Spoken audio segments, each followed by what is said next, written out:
Hey, how you going? The girls have gone out with a support worker today, so I thought I'd sit down and grab my homemade banana bread and coffee and have a chat and see where this takes us. We've spent a lovely day today going to the dog park. The dogs went for a swim in the river and we ended up having a really long chat with one of the dads down there who had his girl, I can't remember her name, who's in Abby's year. And so the girls played and I actually took it easy. So I took my camping chair down and we took heaps of balls. And sorry about that, I was just looking at what the dogs were watching because they heard something, then I heard something, and then we all had to go and look.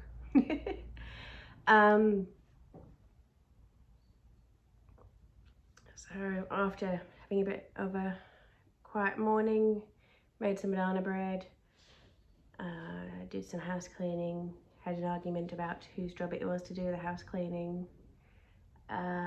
We went for a dog walk, sat at the river. Layla had her first big swim. She's pretty scared at swimming in the river, and today she was really brave and she followed Chloe quite a few times, and I caught a few videos of that and it was cute, and I'll see if I can add that up on this as well. And then we came home, watched a bit of TV with Ellie, had some banana bread, and the girls are off to go ice skating with Sputs and Lenny. Sputs and Lenny were running a bit late, so now I'm just sitting down to go, hey, it's my time to chill and have a chat and a process about things and do some verbal journaling, as I've been calling it. Last night we went to Bible study. I say I went to Bible study and the children went to youth group, which is an awesome setup. I don't know if I've told you about that, but the church that I'm going to, they run your traditional Friday night youth group, which is year 6 to year 12, and at the exact same time they're running an adults Bible study, so the adults are able to go there, drop their kids off, and still be around to then take them home at the end as well. It means that I finally have been able to go. It also is nice because before all of that, the church puts on a dinner and you make a contribution towards it, and each week you can sit down to have a dinner with the children first. And I think it's a really clever system and I'm absolutely loving it. We did Psalm 42 and Psalm 43, which is about a desperation for God, I guess. It's where that verse comes from, you know, where as the deer pants for the water, so my soul longs after you. And it's the 42 and 43 is actually one song, and they've split it in half across the chapters, written by the musicians of the temple. And it's written in a time where everybody around them was paying out God and they weren't looking like wise people for following God.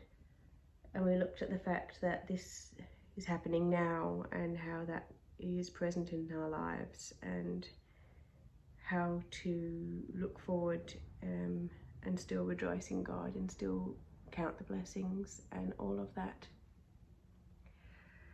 And I hope that I can continue to do that throughout the week. It's a good motivation. Abby's been coming to Bible study with me as well because she's too young, but at one stage she'll join the next group up. Sorry, I had to. It's really yummy. I put the double amount that I was meant to of bananas, and so in response I also added extra sugar, and so it's just really sweet and yummy, and I'm not going to complain. We did manage to eat the whole loaf in about an hour. I'm finishing off the last slice, and I'm pretty pleased with how it turned out. I said to Ellie that she could start running a business of cooking them and selling them, and she'd make a mozza. She looked quite interested in it and then promptly forgot it, I think. So Ellie managed to smash her glasses last night. She was quite upset with me, but that I told her that it was her fault. And she said it was an accident, and I kept explaining to her that if you put it down in the wrong spots, they will get broken, and her really expensive brand new 2-week-old glasses are now broken. So I guess that's another lesson I hope that she's learned. But it's really nice to see that the kids going along, and it was the first week that Bear got to stay for the entire time. That caused him to be a bit anxious because he wasn't sure of how this was working out, and he hadn't stayed there that long because normally Justin goes in and takes him before it's finished. But it was a bonfire sort of thing, and so the kids sat around the fire and sang songs and did games, and it's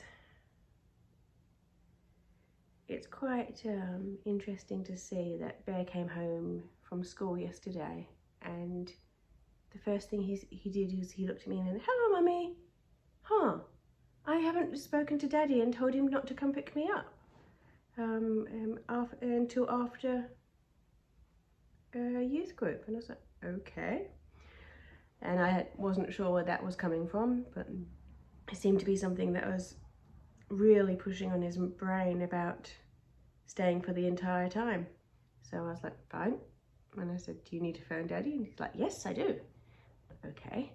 So he went off with the phone and said, Daddy, I need to be picked up at 8:30, but I might be as late as 8:45. He then messaged me at 8:25 and said, Mummy, I've gone. It's a little bit early, but it's okay. I was like, okay. So he's growing up and he's learning his place in the world, and that's a lovely thing. Yeah, we're getting through this season, let's say. So what else happened yesterday? So yesterday I got to talking to one of the ladies there that goes to my Bible study. Now, let me see if I can turn this blind to get rid of this sun beam that keeps hitting me. There we go. And I'll take the opportunity, obviously, to have some more banana bread. And play some thinking music, obviously.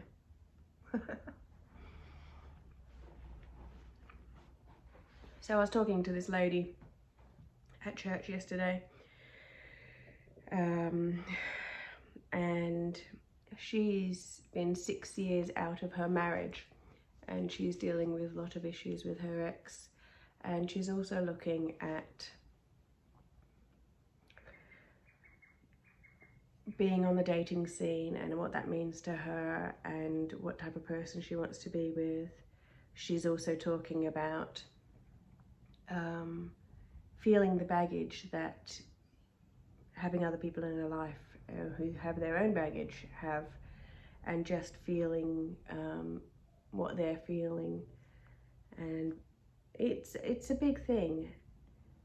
And I was talking to her about it's really difficult for a second time round to actually know who to choose, because you realise what will happen if you choose wrong, and how disastrous that can be and how painful, and what will happen if you don't make a wise decision. And yet if you're too picky, then potentially that will mean that the world passes you by, because already the kettle of fish is getting less and less. However, in the end I said to her, sometimes it is better to be alone, and that is a hard thing, because being alone isn't always ideal. It's nice to be with someone, but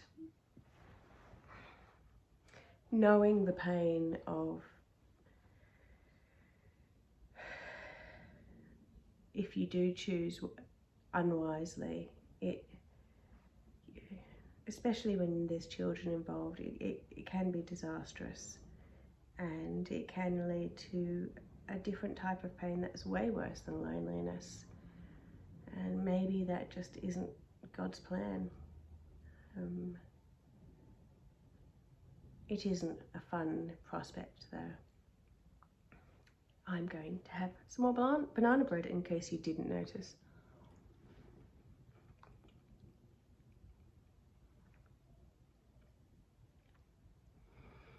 On the way back, while I was talking to Ellie about her I'm going to do it again.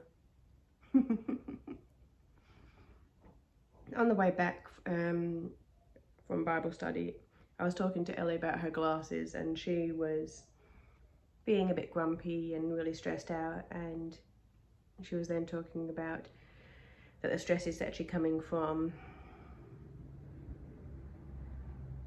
having no soft place to fall with a lot of things in her world, because where she's meant to get support, she's the one supporting them to support her, and how that it's such a backwards situation. And she was saying how she's really struggling with her learning support at school, because for them to get them to do anything for her, she's having to nag them 20 times to actually put in place systems. So book in a time for her exam if she's got one, so that it's less stressful for her, but she has to keep coming back to make sure it's booked in, and then it's not booked in, and all this other stuff. Or worrying about how her support workers are feeling that day, or making sure that people don't feel offended by something that she's done, or just continually feeling unheard. And it is such a tough road out there. And while I can try and protect her a little bit, there's only so much I can do. My role just doesn't extend that far to protect her so much. And it's a hard road for her. I do realise that it's harder than some other children. And it is making her sad, and I can't save her from that. It's a difficult age, and I wish I had the answers for her. I wish I could say, hey, here's a textbook, or go and ask the AI and it will tell you, and there is a correct answer. But this world is so fallen and so broken, and there is no easy way anymore. I unhelpfully told her that it was good training, that this is how life is going to be, except for worse.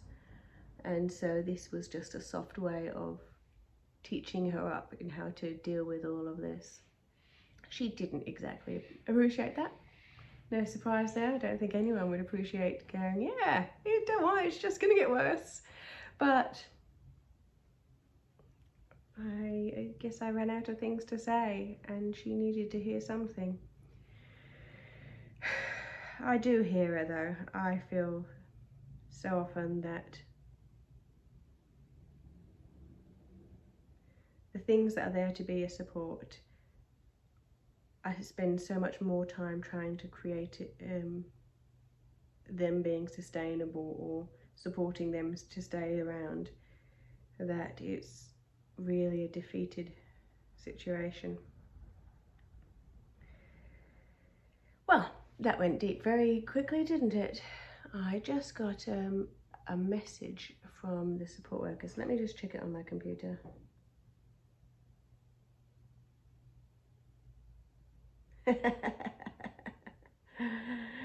I got a beautiful picture, and it's the girls in, I think it's it's a coffee shop of some sort. And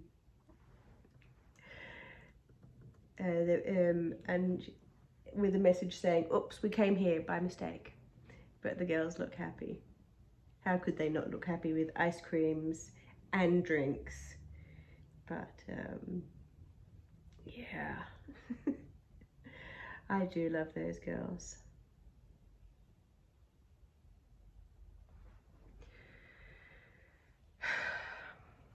I guess that leads me on to a conversation about the fact that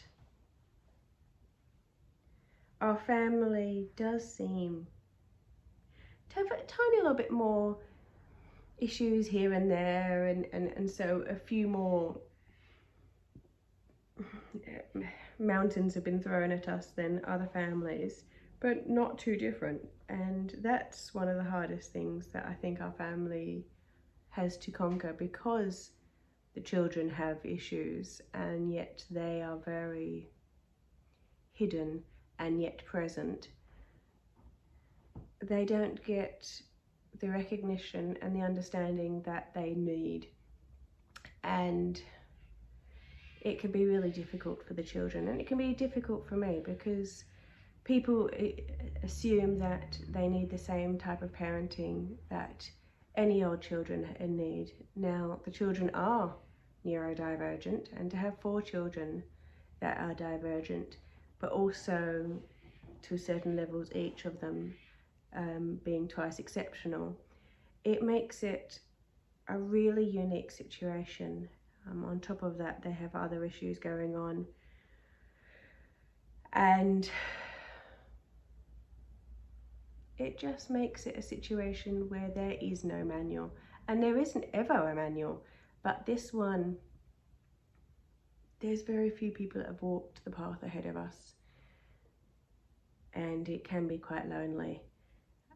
There is very little downtime, and the children give amazing rewards, and I can't imagine what it'd be like to raise neurotypical children anymore, because my life is filled with children raging and then having absolutely huge highs, and then want to love on you so much, but then they're still having accidents, or they're smashing windows or attacking each other, or they can't talk properly, or they can't express to the teachers what they need, or people will say, oh, they're just being rude, they don't have an issue. And it can be really, really difficult to get them the help that they need. And watching what has happened to Mississippi has been devastating, because much of that has been through people misunderstanding situations. And I watch her walking into a situation of much pain that she doesn't see yet, and she doesn't recognize the amount of love and support that she has around her. And I just don't want that for her. We all love her so much, and the things that she is told and she now parrots out just are illogical, and it's really, really sad to see. And it's hurting everybody, including Mississippi. But what can you do? You have to remain loving and patient, and not fall into any of the traps that are left behind, I suppose. But yeah, it's really quite difficult dealing with the children, as not only do they have their own issues, but because they each have issues, their issues clash with each other, and they need so much of my time, and there's only one of me, and they need maybe 4 adults to be looking after them.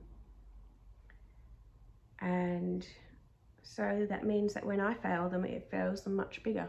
And that's a really hard thing to handle. And it makes you wonder what the future will hold.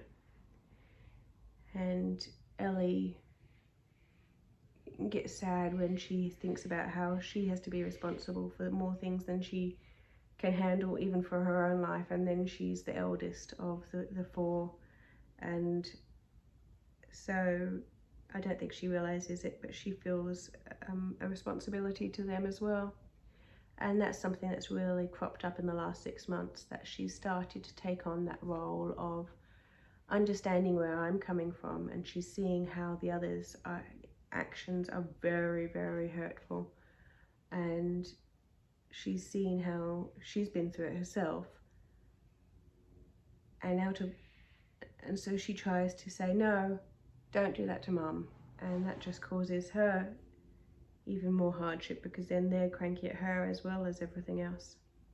So it's a pretty difficult road raising neurotypicals, especially four that are neurodivergent, especially four that are very close in age, that have issues that mean they hit loggerheads, that are within a co-parenting situation that is not great, and I don't agree with their dad with a lot of things about what he's doing and what he says.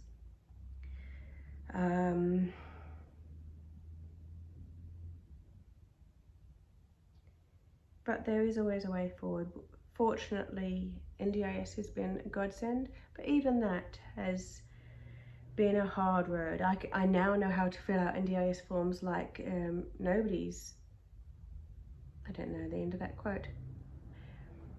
Like no one else basically, but nobody's business, isn't it?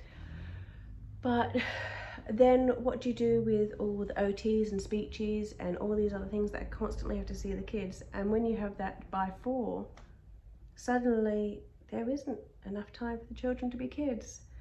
And that causes even more issues. Oh, if I only knew we had a magic wand.